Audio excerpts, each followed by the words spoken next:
But why have we evolved to have this real passionate love of music? And then as a memory scientist, why is it that those memories are so powerful?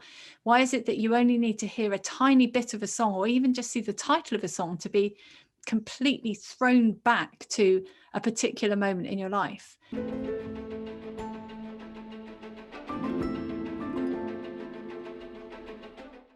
Hello and welcome to Different Conversations, where every week we have a different academic from the College of Liberal Arts and Sciences at the University of Westminster in to talk about their work, their research, their interests, and what is, well, along with the title, new, interesting and different. This week I've got my good friend, my colleague, Professor Catherine Loveday from the School of Social Sciences. Catherine, how are we doing today? I'm good, thanks. Really happy to be here. And we're super happy to have you along. Because we've met before, we've talked a lot about work. We overlap a little bit in our work into aging, into how humans age, how we deal with aging. But your work specifically, I find so interesting and so topical and applicable. But before we even get there, one of the reasons I wanted to have you in is just to introduce some of the work you're doing. So if you had to give an elevator pitch to the world to tell us who you were, what kind of things would describe who Catherine is? Gosh, that's a big question. I am fascinated by human beings. I guess that's why I do what I do, but I'm particularly fascinated by people's stories. And I started off as a very experimental memory scientist, giving people lists of words to learn. And then I kind of crept into what we call autobiographical memory, which is your memory for your life. And it's so fascinating. Basically, what I get to do for my research is to get to listen to people's stories and to then do the science behind why they've remembered those things, what they mean, and what's going on in the brain when people remember them. So I guess I would see myself primarily as a memory scientist. But I'm also a musician. So a lot of my work nowadays touches on music and on musical memories. And my PhD was on aging, as you mentioned. And so I have this long standing sort of fascination really with the whole lifespan. So I've looked at adolescence over time and I've looked at sort of older age over time. And I'm just really interested in how the brain changes over that time, but also how we remember different things from different periods of our life. And that's really kind of where I am now, is trying to understand that and understand what's going on in our brain when we do that. And I love that quote. I love that quote so much. I'm fascinated by people because I think that's why we talk about research. We get along so well. That's my kind of driving ethos as well as a research scientist. I try not to bring my science life into this podcast too much. I try and be an unbiased interviewer, but people are fascinating. And you've approached it from this very cognitive way, this neuroscience way, this memory type of way. Mine's always been more physical, I think.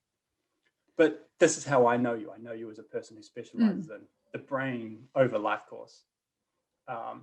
And that's one of the reasons I wanted to have you on today, was you've written quite a successful book about this, The Secret World of the Brain. What inspired that? Yeah, I guess I was teaching this stuff to first years, and I was teaching a whole range of things about what goes on in the brain, and the students loved it. But then I did that thing of sort of talking to my friends in the pub about it, and then I started doing a bit more public engagement, and I thought, actually, there really isn't anything out there that sort of tells the story and looks at all these different aspects of brain function in a, I think, sort of hopefully appealing way. And really what I sort of set out to do was to answer the questions that people very often ask me in chapter form. And I was approached, I didn't actually go out to write a book, although I had had a lifelong ambition of writing a book, but I thought it was going to be some elaborate novel. So when the chance came along, I was a little bit nervous. And then I thought, but I've got this stuff, it's here. And I really do want to tell the world about it. So the fun then was just thinking about how to chunk it up and to take different sections so that each chapter in a way sort of tapped into something really fascinating about human behavior. So things like time perception and altered perceptions and hallucinations and why drugs do what they do and how we communicate, and just really fundamental questions. I guess that's what I wanted to be able to answer, and to just do it in this really broad and hopefully appealing way. And like, I won't feed the ego too much, because it is a very appealing book, and I know you've got some excellent feedback about it. But I do like that approach, like you say. Again, both of us have this link. We teach quite large, first-year modules at university, and it is those stories, those aspects of our work and our teaching that makes topics so interesting and engaging to people. And I absolutely get that link of what you're talking about.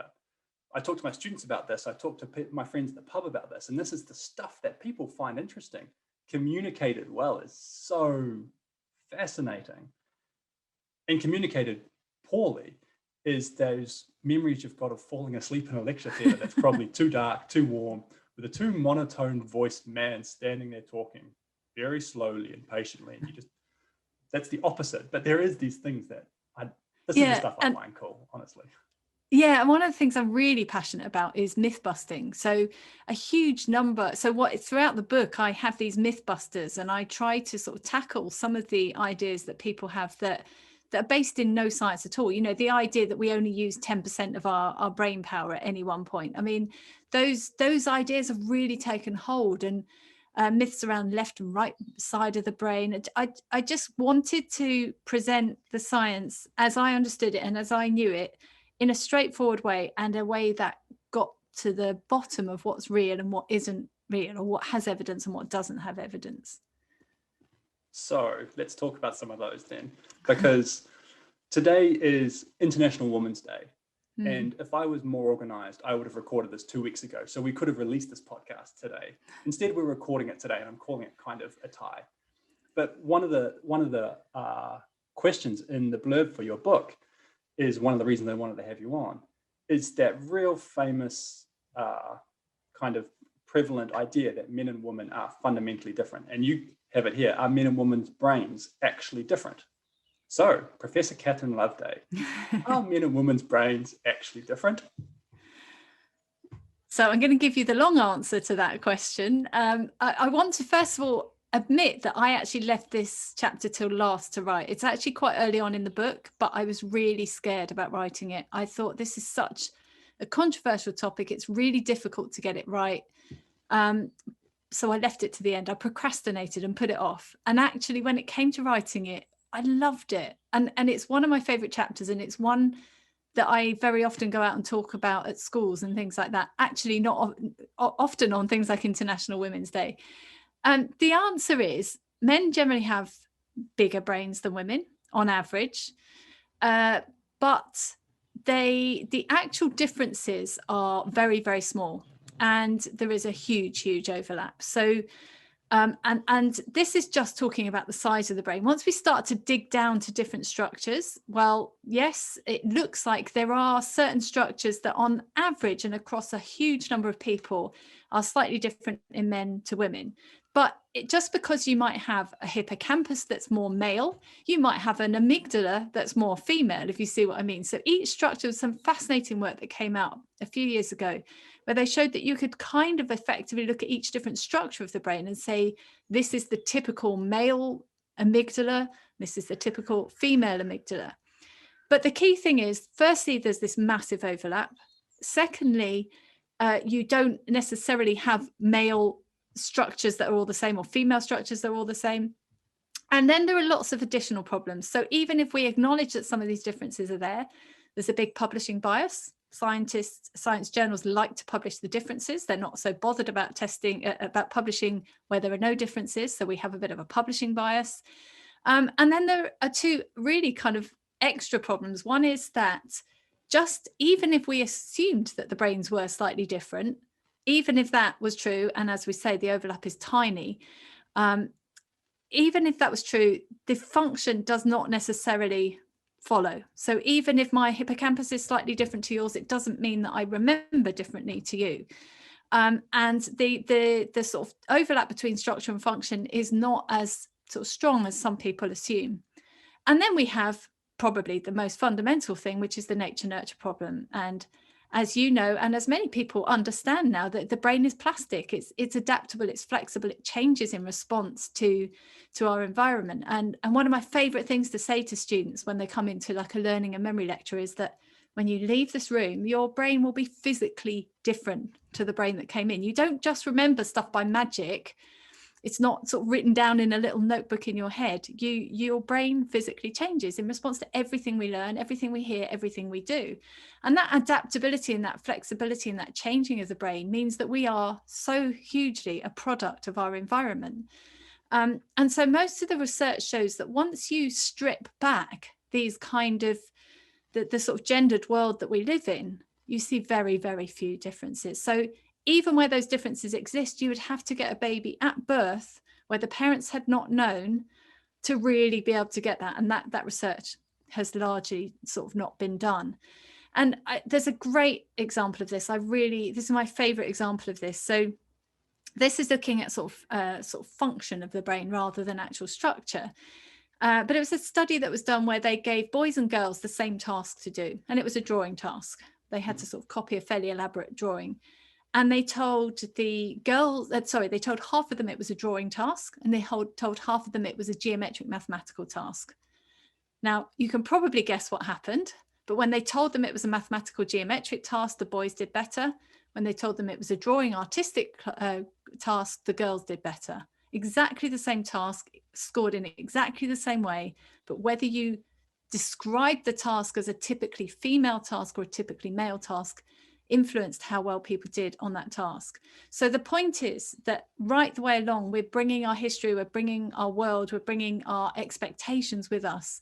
So fundamentally, if you ask me that first question again, I would say, yes, there are some differences, but I may have a more typically male brain, you may have a more typically female brain, or I may have sort of different structures that are male and female in different ways. But even if all of that's true, it's partly because it's a product of our environment, and it doesn't necessarily mean that we would do things or think things or say things any differently. So that's my sort of long answer to your intriguing question. I love it. I think it's a great answer. Do you think we could get to the point where you could separate out what the environmental differences were? Like, this is the puberty-induced sex hormone differences, without going too far into the physiology, and this is because we painted her room pink and gave her Barbies. Do you know what I mean? Well, yeah, I think it's very, very hard to really get to the bottom of that, because so many of those environmental influences are quite subtle and we're not aware of them. So to strip them away completely is almost, well, I would say impossible, in fact. But there are ways, of course. I mean, you can either look at newborns, or you can, as you suggest, look at hormonal influences, which is a bit different to looking at brain structure differences. If we're looking at circulating hormones, then it's a bit easier to do that research, because you can look at what happens when someone has a higher level of testosterone or a higher level of estrogen. And of course, there are lots of examples where that happens naturally, like sort of the menstrual cycle or menopause, or even where there are various drug treatments that are given. So that can be explored more easily, the circulating hormones. What is less easy, and I would say it's almost impossible to look at, is the difference between nature and nurture, or the different impact of nature and nurture on the structure of the brain and on people's behavior. Yeah, you can tell the physiologist, scientist, because I'm straight away, we'll just go to this model and just look at this drug and look at this research model of rats that have been over-optimized or whatever. But that's, like you say, almost impossible to strip out the environment and society, I'm sure. And yeah, this is something that I'm only learning about quite quickly at the moment. Those tiny, constant, chronic stimuli, I guess. Wow, so that's a big answer, but I like it. It's interesting. I'm going to pick up a few more from your blurb, if that's okay with you, because these are some of the big questions. One of the other ones you wrote, which I thought was such an intriguing question, and something I've read a little bit about as well, was the statement, what does it mean to be conscious, excuse me. Now that is one of those questions that, the kind of question you write down and sounds easy, and then you think about it and it gets worse and worse and worse. So and that is sort of almost my answer, is because actually trying to define consciousness, no one can even agree completely on what a definition of consciousness is. So consciousness is so much a subjective thing. I can only assume that you're conscious, and we start getting into philosophy, and I'm much less comfortable with philosophy. What I'm more I suppose comfortable with is the biology. So I'm comfortable with the idea that there are certain manipulations you can do that can alter someone's conscious experience. For myself in particular, I'm quite interested in the difference between a conscious memory and a non-conscious memory. And so, for example, a conscious memory would be, I remember the conversation we had where we were chatting about exercise and the importance of exercise and the physiological effects. But maybe a non-conscious example of that might be that conversation, while I'm not thinking about it, could influence a decision that I make at some point in my life. Or I could be in a shop and I want to buy something and I think, oh, I'll get that, and I won't know why, but actually why is because of something that's previously happened in my life. So in fact, a huge amount of our memory system is non-conscious. We're not consciously reflecting on it, but it's affecting the way we behave and what we do. Advertising, of course, completely taps into that. So I'm sort of moving your question, I suppose, to an area of consciousness that I can study, but because I think we have looked for really intriguing ways that we can study the difference between someone's conscious and unconscious memory. We can measure that a previous experience has impacted on somebody, and we can look at what's happening in their brain without them having any conscious reference to it. And a great example of that, for example, is people with amnesia. So people who have really quite severe amnesia. I've worked with a lady for a long time who had an infection in her brain, and she has lost her memory for most of her life. So she's got 4 children. She doesn't remember any of them being born. She can't really remember anything much ever happening to her. She knows that stuff happened to her. She knows her history and she's learned the facts of her history, but she can't relive them in the way that you or I might. She can't think back to something that happened and reimagine herself in that place. And people who have that kind of amnesia, what's really intriguing is that they can have no conscious recollection of something, but their behavior shows that history is still shaping the way they respond. So they might still be scared about something and not know why it's making them fearful or scared. But their family can say, well, this thing happened to them in the past. And so their body and their mind has carried that unconscious memory of what's happened and is influencing the way they behave. And we can even look at this experimentally. We can give them tasks where we give them a memory list to learn and they can't remember the words. But you then use a sort of more subtle way of looking at physiological symptoms, physiological signs, and you can see that they are responding to those words and that they have made a difference and it has impacted on them.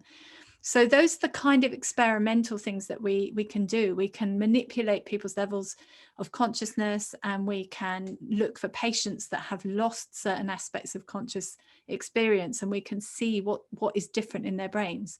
And with memory, we know different parts of the brain are involved in conscious recollection compared to this sort of unconscious, instinctive sort of reaction that we might have to something without really knowing why. That is genuinely mind-blowing.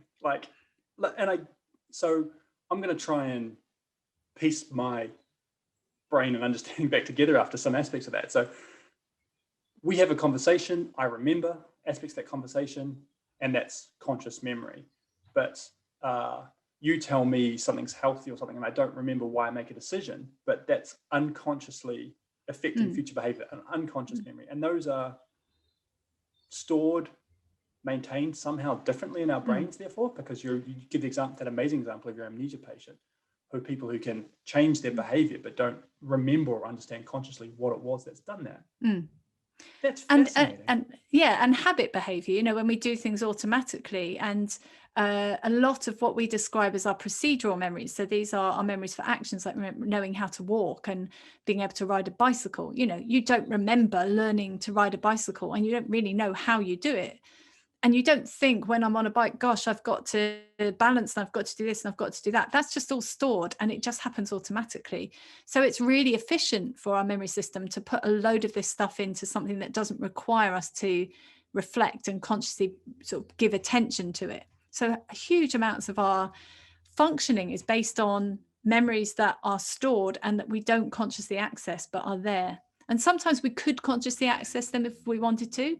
I mean, I can sort of remember aspects of learning to ride a bike, but I don't think about them. I'm not consciously reflecting on it. It's just there. So, and you could say this for any aspect of cognition, that there are conscious elements, and then we have all this non-conscious stuff that influences how we behave. And it is so intriguing to start looking at brain imaging when that's going on, and looking at the different brain patterns that you see when someone's conscious of it compared to when they're not conscious of it.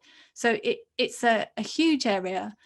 And I don't think we'll ever get quite to I don't believe we'll ever really understand what it means to be conscious, but it doesn't mean we can't really try and study what's going on in the brain in these conscious versus unconscious type experiences.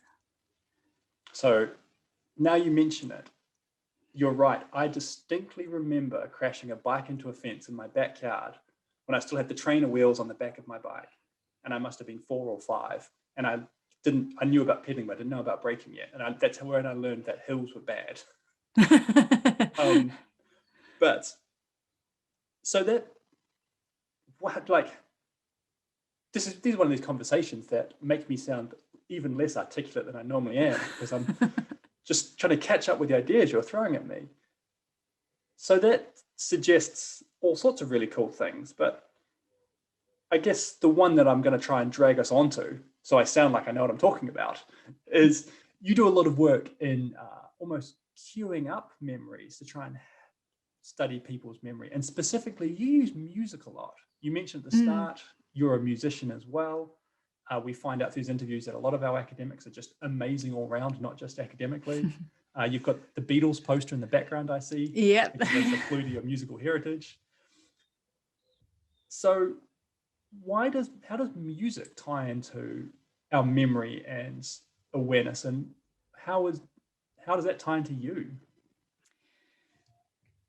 Yeah, so I have always loved music. Music's always been an important part of my life. But as a psychologist and as a scientist and as a neuropsychologist, all of these things started really quite early in my career, started nagging me. Why is music so appealing? Why is it that so many people could not imagine a world without music? Why have we evolved to have this as such an important part of our life? I mean, I understand why we've evolved to speak and walk and eat and all of those things, but why have we evolved to have this real passionate love of music? And then as a memory scientist, why is it that those memories are so powerful? Why is it that you only need to hear a tiny bit of a song, or even just see the title of a song, to be completely thrown back to a particular moment in your life? And that's where I started, I guess. I started with my own love of music, with questioning why it was important. And then I started teaching the students and running a whole module on it. And that then kind of just got me thinking about it even more. And I have this absolute obsession with Radio 4's Desert Island Discs, because what you hear on that program is that people share really quite important moments in their life that have become attached to music. And we've been studying the Desert Island Disc Archive. It's an absolute joy to me that this stuff is all freely available. I haven't got to go and ask anybody anything. I can just sort of log into Radio 4 and I can look at their musical choices and I can ask, why have they made these choices? So, you know, take this situation. You've got 8 songs you can take to a desert island. You know, it seems like a fairly mundane question. What do people take and why? But actually, it's not mundane at all, because there's so many songs out there. People make choices for a particular reason. And some of those choices will be about how they look to the outside world, which in itself is interesting. But actually, we've repeated this experiment on people where they're not on radio, and we get very, very similar effects. And what we see is that people choose music that reminds them of all sorts of times in their life, usually really important times. They are most likely to choose music that reminds them of a person. Now, to me, that sounds, in some ways, one of the criticisms of psychology is that it's it's, often states the obvious. But actually, that's a really important finding, because if you put people on a desert island and say 4 out of 8 of their songs remind them of a person, they've taken those songs because it's a way of them having a connection with somebody else that they can take with them. It's a way of them really sort of being able to access their memories of that person and to feel like they're with them and to feel connected to them. And that has application, because lots of people do get separated. They don't necessarily go to a desert island, but they might go into a care home, or they might have to move to a different country, or they might be isolated and hospitalized, or many other ways in which people can get separated from their environment. And it seems that music is a really, really good way of people taking something of themselves in their relationships with them. The other key feature that we saw is that people take songs that remind them of something that's really important in their own life, usually what we call these self-defining memories. And these are memories that take people back to a key decision they made, or a key moment, something that really influenced who they became. And my favorite example of this is Bruce Springsteen, because 3 of the songs he took were about him choosing to become a guitarist. Now, Bruce Springsteen could have taken all his own songs. He could have taken any songs, but actually 3 of the songs he chose were like, one of them, for example, was when he heard I Want to Hold Your Hand by the Beatles. He heard that song and he said, God, I really want to be a musician. I want to be a guitarist. So he goes out and he buys a guitar and he becomes a guitarist. One of the songs he takes to the desert island is a song that reminds him of how he became himself and why he became himself. And so we believe that one of the reasons that these memories are so important is that they help to remind us of our identity and of who we are. The other thing that's really intriguing, and which is not that much of a surprise, and most people kind of recognize this as soon as you say this, is that people tend to choose songs from what we describe as the reminiscence bump, which is a period of time between the ages. I mean, it's been shown in other things, it's typically between 10 and 30, but for music, we see that it peaks around 15. So people choose songs from this time. And when you've asked them why they've chosen those songs, it's usually because of a lot of these self-defining moments, choices they made about who they wanted to be, where they want to live, who they want to spend their life with, what career they want to have, what their political views are. All of these things are wrapped up in those things. And I guess I'm interested in that just because it's interesting, but I'm interested in what's going on in the brain. Why does music wrap itself around our memories in this powerful way? And what is the value of that? How can we use that in a clinical setting? So yeah, and we do see some intriguing things when we look at the brain patterns. We see that older musical memories seem to be stored differently to newer musical memories, which is partly why music is so good at being remembered, even when people lose a lot of their other memory capacities. But it's such an intriguing area, and it's such a joy to research, because asking people about their favorite music just always generates brilliant conversations. I like the term reminiscence bump. And like you said, and you introduced it, as soon as you say it, I go, yeah, you're right.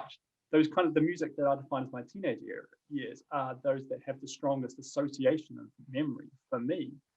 And I'm guessing if I had to pull something out for my top 8 tracks, which would take a lot of thought, it would be, at least that part of my life would be represented.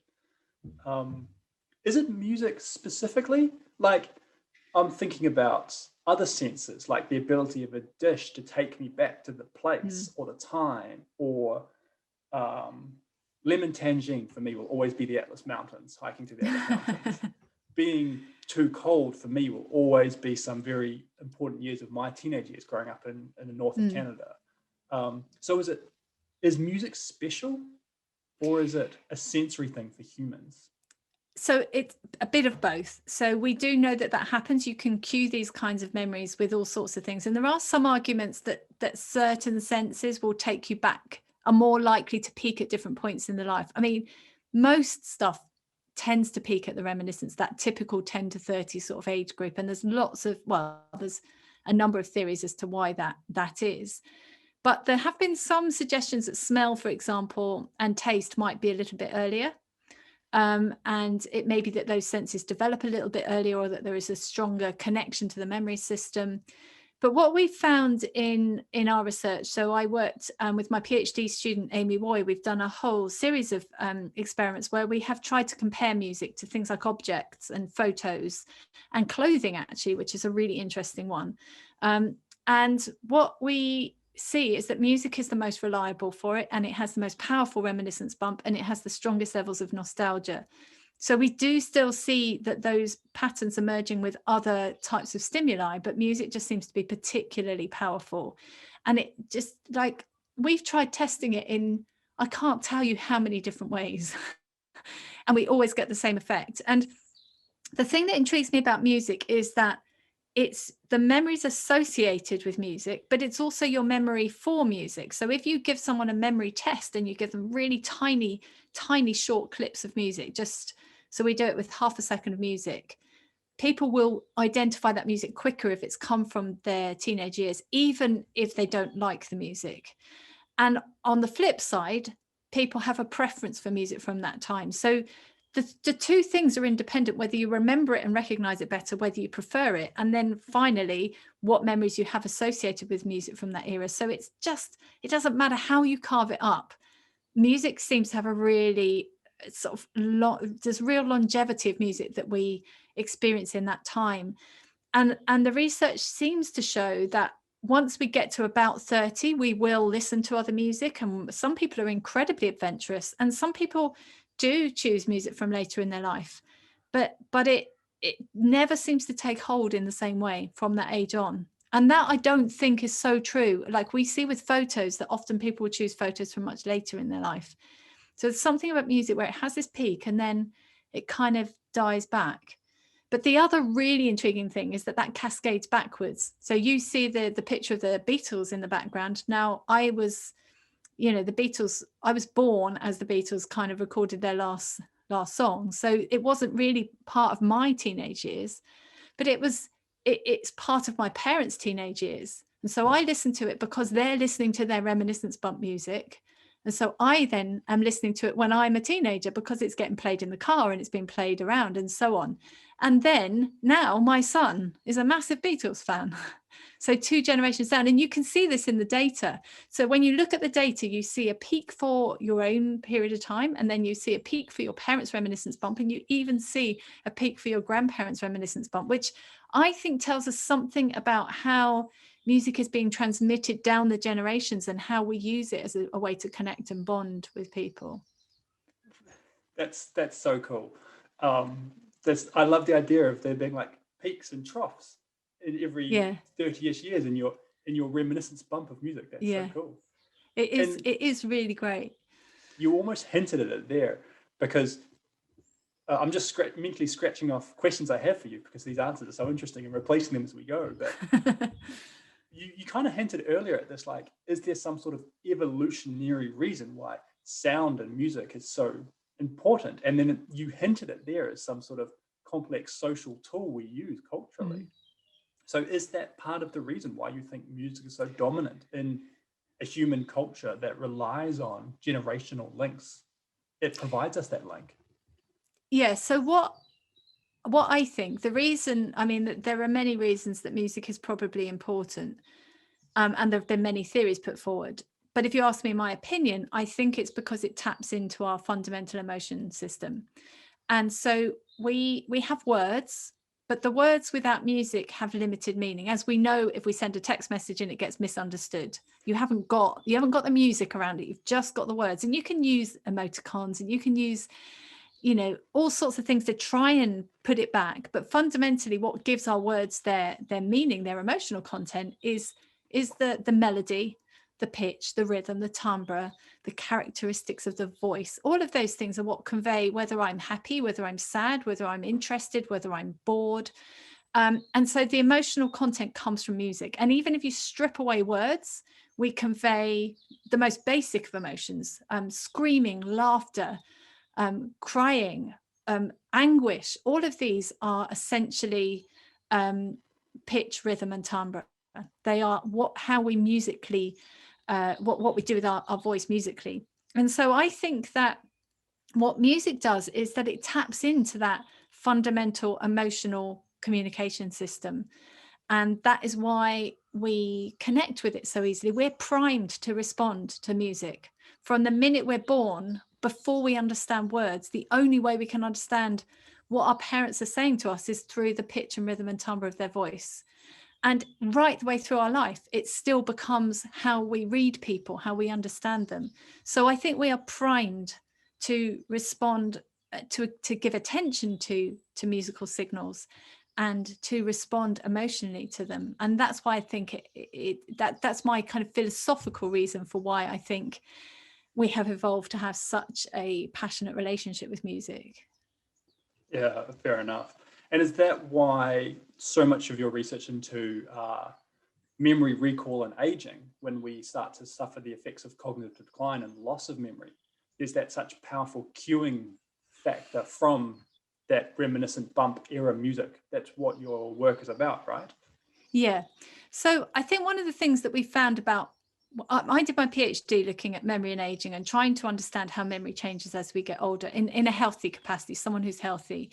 And actually, one of the things that I found very early on has more recently been accepted as being a sort of more genuine finding, in a sense. They didn't seem to believe it from a 21-year-old PhD student, and it's the idea that actually memory doesn't get that much worse for healthy older people. It just gets a bit slower. So we have a bit less control over our memory. We can't necessarily access things exactly when we want them, and we take a little bit longer. But actually, people's memory, it doesn't get as much worse as people think. However, it does sort of tail off a little bit. And of course, what's more important are people that lose their memory pathologically. So there are a lot of people who lose more memory than would be expected in a healthy person. And because of what I've just been saying about how music links us with our fundamental self and with the decisions that we have made in our life to become who we are, if you lose access to those memories, and I see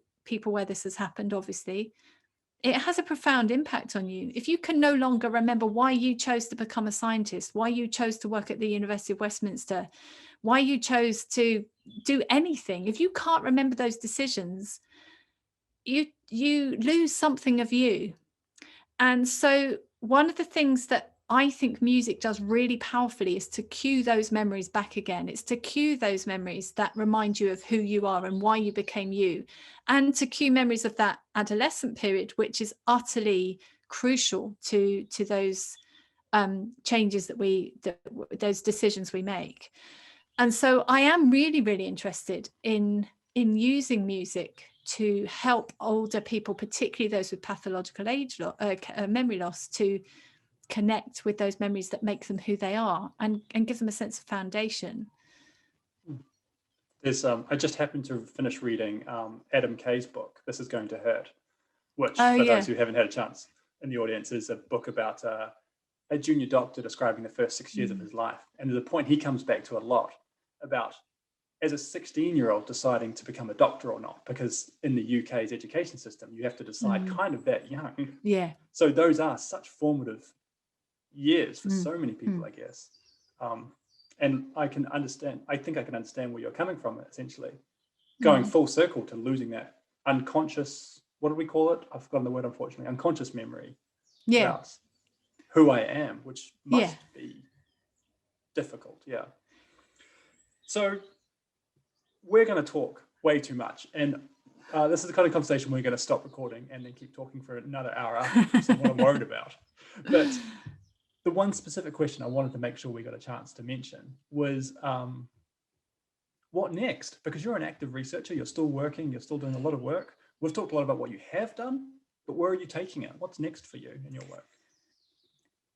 Well, one of my problems is that I always have way too many ideas and not enough time, but maybe that's just what it's like for all of us. And I find it really hard to pin things down, but I think I guess that there are sort of two strands to my research that are really important. So there's the theoretical strand, there's understanding how memories are formed in the brain, what disrupts the memories, which parts of the brain are active when we remember different types of things. So and why those memories are so powerful. You know, there are a number of theories. I'd like to get to the bottom of those theories as to why those older memories are so powerful. But I'm also really interested in the practical application of this thing. And one of the things that I've learned is that listening to people talking about their favorite music immediately connects me to them. It doesn't matter whether I like the music they choose or not. You could tell me about a song that you like, and I might hate the piece of music, but actually, once you start telling me the story behind it, I think it immediately gives me some insight into you, and you start to see a common humanity. And this is something that is true of autobiographical memory overall. The more we listen to people's stories, the more we hear people's stories, the more we notice this common ground. And I think there's far too much divisiveness in our lives, in the world. Social media increases divisiveness. And I think there is a real capacity for this kind of autobiographical memory research to connect people. And what I think is really fascinating about music is that if we hear music we don't like, it can really kind of push us away. I can think, God, I really don't like that person because they're playing music that I don't like. So music has the capacity to connect, but also to make us feel disconnected from people, in the same way that if people are laughing about a joke and you're not part of it, it can exclude you. But if we can get beyond that, and if we say, we can ask somebody, why is that song important to you? Why do you like it? What is it that it's reminding you of? Or even, you know, these favorite dishes that you talk about. You know, if I'm to ask you about that particular dish and what happened, I might not like the food, but if I hear the story behind it, I'm immediately seeing a bit of Brad, and I'm sort of learning more about you. And I really think that that is the answer to us all getting on better, and to having a more better equality, better understanding of each other. I don't know, maybe in my kind of wildest dreams, fewer wars, but certainly fewer arguments, is by listening. And I talk a lot. It's my job to talk a lot, but I also love to listen. I love to hear people's stories. And people's stories surprise me. Right from when I started my PhD, I heard things about people that made me sit up in my chair and go, wow, this person has done some really, really fascinating stuff, or they've made really interesting decisions, or they've had a really hard time, or they've had a really amazing time. But you can't not connect to people when you hear those stories. You can't not be intrigued. At least that's what I think. Maybe I'm on my own with it, but that's what I think. And so I think what I'm interested in doing is continuing with the theoretical investigation, but looking at how we can use memories to connect people better. That is lovely, wonderful, aspirational, ambitious, and probably the perfect place to end, unfortunately. I try and target half an hour for these, and I'm going to leave it in the recording, but we've blown past that, and that's fine, because this is such an interesting conversation. Unfortunately, that probably is about all we have time for today, or as I've mentioned, we've already blown past our time for today. So it only really remains for me to say thank you very much, Professor Catherine Loveday, for being with us today. If you've enjoyed today's podcast, feel free to subscribe, whether or not you're watching us on YouTube or listening into the audio version on iTunes, on Spotify, on Anchor, or wherever else you've found us. My name's Dr. Brad Elliott, and this has been today's Different Conversation.